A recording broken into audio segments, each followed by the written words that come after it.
यवतमाळमधून एक धक्कादायक आणि गंभीर आरोप समोर आला आहे। महाराष्ट्र राज्याचे आदिवासी विकास मंत्री अशोक उईके यांच्या वतीने आपल्याला जीवे मारण्याच्या धमक्या देण्यात आल्याचा आरोप ॲडव्होकेट सीमा एल तेलंगे यांनी केला आहे। या संदर्भात त्यांनी माध्यमांना सविस्तर प्रेस नोट पाठवत अनेक गंभीर बाबी उघड केल्या आहेत। ॲडव्होकेट सीमा तेलंगे यांनी दिलेल्या माहितीनुसार 17 डिसेंबर 2025 रोजी बोथ टॉक या पॉडकास्टवर दिलेल्या मुलाखतीत त्यांनी काही आदिवासी शेतकऱ्यांच्या जमिनीत जबरदस्तीने हडप केल्याचा आरोप केला होता। हे प्रकरण न्यायप्रविष्ट असताना संबंधित मुलाखतीनंतर थेट उत्तर न देता दुसऱ्या व्यक्तीमार्फत जीवे मारण्याच्या धमक्या दिल्या जात असल्याचा आरोप त्यांनी यावेळी केला आहे।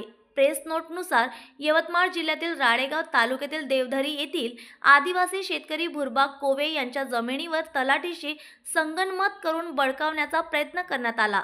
उभ्या पिकावर जेसीबी चालवून पीक उद्ध्वस्त करण्यात आले। शेतकऱ्याला मारहाण झाली आणि त्या जागेवर बिरसा सूतगिरणीचे उद्घाटन करण्यात आल्याचा आरोप आहे। या घटनेची तक्रार वडकी पोलीस ठाण्यात देण्याचा प्रयत्न केला असता तक्रार नोंदवून घेण्यात आली नसल्याचेही ॲडव्होकेट तेलंगे यांनी नमूद केले आहे। याशिवाय आदिवासी आश्रमशाळांमधील कंत्राटी भरती प्रक्रियेत मोठ्या प्रमाणावर गैरव्यवहार झाल्याचा आरोप करत 4500 अनुभवी शिक्षकांना कामावरून कमी करण्यात आल्याचा मुद्दा उपस्थित करण्यात आला आहे।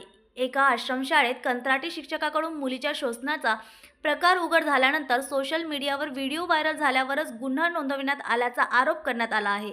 तसेच मंत्र्यांनी पदाचा गैरवापर करून मुलीला मुंबई उच्च न्यायालयात ब वर्ग समुपदेशक पदाची नियुक्ती आणि यवतमाळ नगरपरिषद निवडणुकीत अध्यक्षपदाची उमेदवारी मिळवून दिल्याचा गंभीर आरोपही करण्यात आला आहे। या सर्व प्रकरणाची सखोल चौकशी करून दोषींवर कठोर कारवाईची मागणी करण्यात आली। ॲडव्होकेट सीमा तेलंगे यांनी यावेळी सर्व सविस्तर माहिती दिली। गेल्या 2-3 दिवसाच्या पूर्वी माझा एक पॉडकास्ट आला होता। त्यामध्ये मी माझ्याकडे चालू असलेल्या एका शेतकेशीच्या संदर्भामध्ये बोलले होते। आदिवासी विकास मंत्री उईके साहेबांच्या विरुद्ध अनेक केसेसच्या संदर्भामध्ये मी बोलले होते। त्यामध्ये त्यांनी ते ऐकल्यानंतर त्यांनी धमकी दिली मला, किंवा तुमचं आम्ही काही बरं वाईट करू किंवा तुम्हाला तुमच्या कुटुंबाची काळजी नाही का। सुरुवातीला मी ती धमकी सहज घेतली, मला काही विशेष वाटलं नाही। पण काल परवा मला सोशल मीडियावरती मॅसेज दिसलेत की त्यांनी एका नरेश केडम म्हणून व्यक्तीला सांगितलं की तुम्ही एक मोर्चा काढा त्यांच्या घरावरती, आणि त्यांनी म्हटलं की आम्ही त्यांच्या प्रियदर्शिनी उईकेच्या समर्थनार्थ मोर्चा काढणार आहोत। मग मला वाटलं की आपणही आपली सत्यबाजू मांडली पाहिजे, आपण का घाबरायचं। आणि म्हणून मी हे सगळे पुरावे घेऊन मी तुमच्यासमोर आलेले आहेत की त्यांनी राळेगाव तालुक्यामधल्या भुरबाग कोवे, देवधरी इथल्या भुरबाग कोवे या शेतकऱ्याची जमीन कशी हडपली ते कायदेशीर मुद्दे मी तुमच्यासमोर मांडलेत। सोबतच त्यांनी आदिवासी आश्रमशाळेच्या मुलींचं शोषण झाल्यानंतरही कसा बेजबाबदारपणा दाखवला माहिती असताना त्याबद्दलचे बऱ्याच माहिती मी तुम्हाला दिली, GR पण दिलेत, आणि आजही त्या डिपार्टमेंटमध्ये कसा आडागोंदी कारभार चालला आहे ते पण सांगितलं। सोबतच त्यांनी स्वतःच्या मुलीच्या विकासासाठी किंवा स्वतःच्या मुलीला पोस्ट मिळण्यासाठी ज्या पद्धतीने शासकीय निधीचा एक मोठा मेळावा, 3 दिवसाचा एक मेळावा नागपूरला भरवून मुलीला पोस्ट मिळवून दिली आणि मुलीसाठी तिकीट आणलीत मुख्यमंत्र्यांसोबत बसून। तर हे सगळे जे त्यांचे विषय आहेत विकासाचे, ते आदिवासीचे रक्षण करते नाही आहे, भक्षण करते आहेत।